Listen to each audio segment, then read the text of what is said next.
Hi hi. எனக்கு தெரிஞ்சு இன்னைக்குதான் எங்களோட last video for the BB8 TKS army எல்லாருக்கும் எங்க சார்பா ஒரு விஷஸ். ஸோ இதுதான் எங்களோட last review for this season. So night வந்து எங்களுக்கு நாங்க போட மாட்டோம் பிகாஸ் ஆப்வியஸ்லி எங்களுக்கு யார் யார் வின்னர் என்னன்றது நாங்க ஆல்ரெடி அப்டேட் பண்ணிட்டதுனால நாங்க வெயிட் பண்ணதே ஜாக்லின்காக. அண்ட் ஜாக்லின் வந்து அவங்க இதெல்லாம் கொடுத்துட்டாங்க. ஸோ அதுதான் எக்ஸ்ட்ரா. மற்றபடி மற்றது எல்லாமே ஆஸ் யூஷுவல் தெரிஞ்சிடுச்சு ஆல்ரெடி. ஸோ ஃபர்ஸ்ட்ல இருந்தே வருவோம். எல்லாரும் தனித்தனியா வந்து என்ட்ரி கொடுத்தாங்க.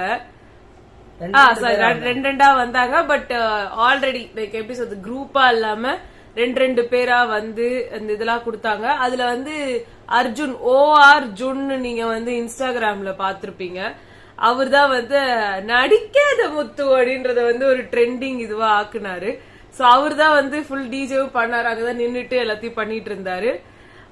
சோ அவரோட அந்த டிஜே போட்டதுல எல்லாரும் என்ட்ரி ஆனாங்க. அப்படி இருந்துச்சு. ஜாக்லினுக்கு தனி என்ட்ரி கொடுத்தாங்க. பட் அவங்க டான்ஸ் ஆடிட்டு வந்த மாதிரி நம்மளுக்கு ப்ரோமோல காமிச்சாங்க. அத கட் பண்ணிட்டாங்க. இன்னும் என்னென்ன கட் பண்ணாங்கன்னு தெரியல. ஏன்னா பயங்கரமா சத்தம்னாங்க. சத்தம் நல்லா தான் வந்துச்சு.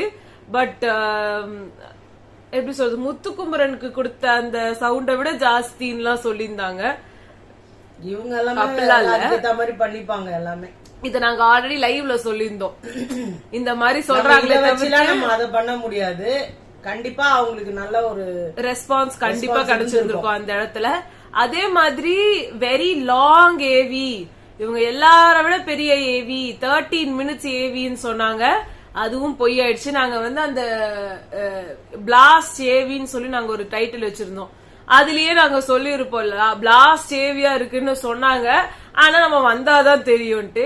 என்னை பொறுத்த வரைக்கும் அது அவ்வளவு பயங்கரமான ஏவியா இல்ல. டெஃபினெட்லி அருணோடது தீபக்கோடதுலாம் நல்லா இருந்தது. செம்மையா இருந்தது. ஃபுல் ஜர்னி நல்லா அழகா பண்ணிருந்தாங்க. சௌந்தர்யா, ரயான் எல்லாருதுமே சூப்பரா இருந்துச்சு.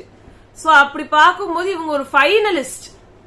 இவங்க என்னமோ 2வது வாரம் 3வது வாரம் போறவங்களுக்கு எந்த நிலைமையில ஒரு 5 நிமிஷத்துக்கு ஒரு வீடியோவை போட்டு, அதாவது எவ்வளவு அசிங்கப்படுத்தலாம் அப்படின்றத விஜய் டிவி நினைக்கிறாங்களோ அவ்வளவு அசிங்கப்படுத்தி இருக்காங்க. அவங்க அசிங்கப்படுத்துறது எல்லாமே நல்லதுதான். பட் நான் ஏத்த வெளியில ரெஸ்பான்ஸ் அவங்களுக்கு இருக்கும் கண்டிப்பா. நான் ரொம்ப எக்ஸ்பெக்ட் பண்ணேன் அவங்களுக்கு அட்லீஸ்ட் இந்த இடத்துல ஒரு நல்ல ஒரு பயங்கரமான சென்ட் ஆஃப் இருந்துச்சுன்னா அத பாக்குறதுக்கு அவங்களுக்கும் சந்தோஷமா இருக்கும். அதே சமயத்துல எல்லாருக்குமே ஒரு என்ன சொல்லலாம், திருப்தியா ஒரு ஃபேர்வெல் அவங்களுக்கு கொடுத்த ஒரு ஃபீலிங் இருக்கும்னு பார்த்தா அது அவங்க தர மாட்டாங்க அப்படின்றதும் நம்ம கெஸ் பண்ணதுதான். பட் ஏதோ ஒரு இடத்துல கொஞ்சம் எக்ஸ்பெக்டேஷன் ஜாஸ்தி வச்சிட்டோமோ என்னமோ, நான் வச்சுட்டேனோ என்னமோ எனக்கு தெரியாது. சோ அவங்களுக்கு ரொம்ப ரொம்ப மொக்கையா இருந்த, மொக்கன்னு சொல்லிட முடியாது, லாஸ்ட் 1 மினிட் ஃபயரா இருந்துச்சு. ஏன்னா இந்த லாஸ்ட் 1 மினிட்ல நீங்க எதுவுமே பண்ணாம போட்டீங்கன்னா கூட பயங்கரமா இருக்கும். பாட்டு செலக்ஷனும் ஒண்ணுமே இல்ல, எதுவுமே இல்ல. ஏதோ ரொம்ப சாதாரணமா ஏதோ பண்ற மாதிரி பண்ணாங்க. இத்தனைக்கும் இவ்வளவு நாள் டைம் இருந்துச்சு. அவங்களுக்கு எல்லாம் ஏவி ரெடி பண்ணிட்டு கூட இவங்களுக்கு ஏவி ரெடி பண்ணலாம், அந்த அளவுக்கு டைமிங் இருந்துச்சு. அண்ட் அந்த அன்ஃபேர் எவிக்ஷன் பத்தி கேட்டதாகவும், அதுக்கு விஜய் சேதுபதி நான் இருந்தா அதை நான் பண்ண விட்டுருக்க மாட்டேன் அப்படிலாம் சொன்னதாகவும் சொன்னாங்க. அந்த எதுவுமே வந்து வரல இப்ப வரைக்கும். இதுக்கப்புறம் வருமான்னு தெரியல. டெஃபினட்டா வராதுன்னு தான் எனக்கு தோணுது. என்னமோங்க ஏதோ பண்றாங்க. வந்து ரயான் வந்து எவிக்ட் ஆயிட்டாரு. இல்ல நான் முதல்ல விஜய் சேதுபதி சரி சொன்ன வார்த்தைகள்லாம் சொல்லிடலாம். நீங்க எல்லா பயத்தையும் வச்சு இருந்தாலுமே ஓடுனீங்க பாருங்க அந்த கடைசி நிமிஷத்துல, அந்த பயத்தை நீங்க வின் பண்ணீங்க பாருங்க, அங்க நிக்கிறீங்க அப்படின்னாங்க. அதே மாதிரி இந்த கராத்தே கிட் வந்து அந்த பையன் கடைசியில எலும்பு உடஞ்சிரும், காலம் என்னமோ உடஞ்சிரும்.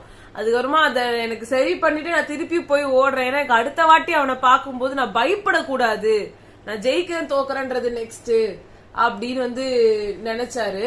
சோ அந்த ஒரு விஷயத்த வந்து இவங்க ஜெயிச்சிட்டீங்க நீங்க அப்படின்றத சொன்னாங்க. அதுக்கப்புறமா வந்துட்டு ஜாக்லின் வந்து சொல்லியிருந்தாங்க அந்த விஜய் சேதுபதி சார் வந்து கராத்தே கிட்டு சொல்றாரு. அதுக்கப்புறமா நீங்க fantastic, super, I respect you இப்பெல்லாம் சொன்னாரு. அப்ப ஜாக்லின் வந்து சொல்லியிருந்தாங்க, உங்களோட இந்த மாதிரி வார்த்தைகள்லாம் இவ்வளவு நாள் நான் பெருசா கேட்டதே இல்ல, ஆனா இதுக்கு நான் ரொம்ப ஏங்கி இருக்கேன் நீங்க சொல்லுவீங்கன்னு சொல்லி. சோ சொன்னதுக்கு எனக்கு ரொம்ப சந்தோஷமா இருக்கு. இங்க நான் உள்ள வந்து கப்பு வின் பண்ணதான் வந்தேன், ஆனா மக்களோட லவ் வின் பண்றதுன்றது எனக்கு ரொம்ப முக்கியமா இருந்தது. அதை நான் ஜெயிச்சுட்டு வந்திருக்கேன், கப் இல்லனாலும் அப்படின்னு நினைக்கும் போது ரொம்ப பெருமையா இருக்கு அப்படிலாம் சொன்னாங்க. நான் இந்த லவ்வுக்குலாம் என்ன கைமாறு பண்ண போறேன், இல்ல நான் என்ன பண்ணிருக்கேன்னு கூட எனக்கு தெரியல.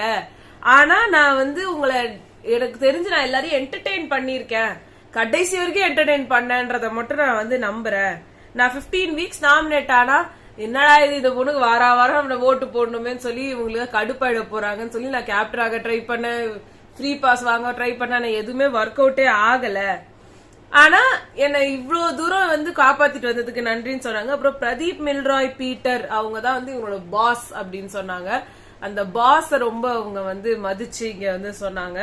அப்புறமா இந்த உலகம் ஜெயிச்சவன் சொன்னா கேக்கும்னு சொல்லுவாங்க, இங்க ஜெயிக்க ட்ரை பண்ணவங்க சொன்னா கூட கேக்கும்ன்றத நான் வந்து இந்த இடத்துல உணர்ந்துட்டேன் அப்படின்லாம் சொன்னாங்க.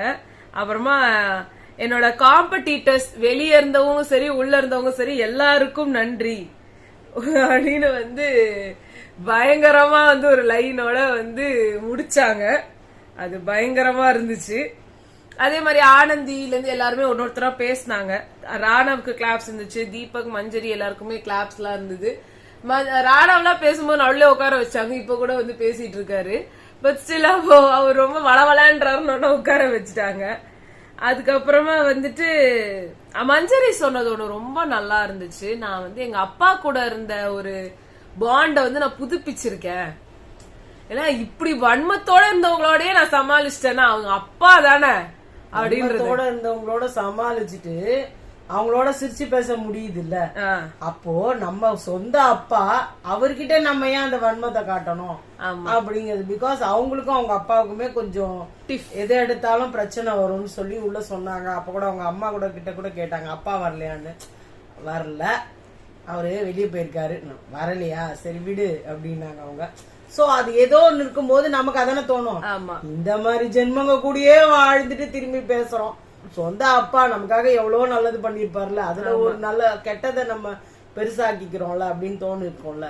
அதே மாதிரி அன்ஷிதா வந்து நான் லவ் பண்ண ஒருத்தர், நான் ஏமாத்தின ஒருத்தர், அவரை வந்து வச்சுட்டு உள்ள போய் நான் ஏமாட்டி வெளியில வந்துட்டோன்னா முதல்ல அந்த பர்சனை பத்தி நீங்க என் லைஃப்ல வேண்டா அப்படின்னு சொல்லிட்டு, வேண்டா எனக்கு நீ வேண்டா அப்படி சொல்ல போய் அங்க போய் அது ஒருத்தரும் கூட இருந்துச்சு, அது ஒரு லைஃப் கேர்ள் ஃபிரெண்ட் கூட இருந்துச்சு.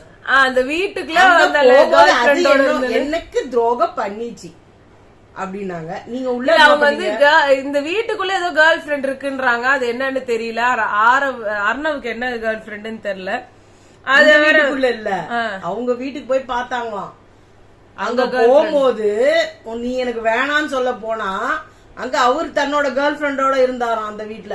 என்னமோ தெரியல. நீங்க தைரியமா வந்து ஃபேஸ் பண்ணிட்டு வந்திருக்காங்களாமா, இது அவங்க சொல்றாங்க இந்த மேடையில.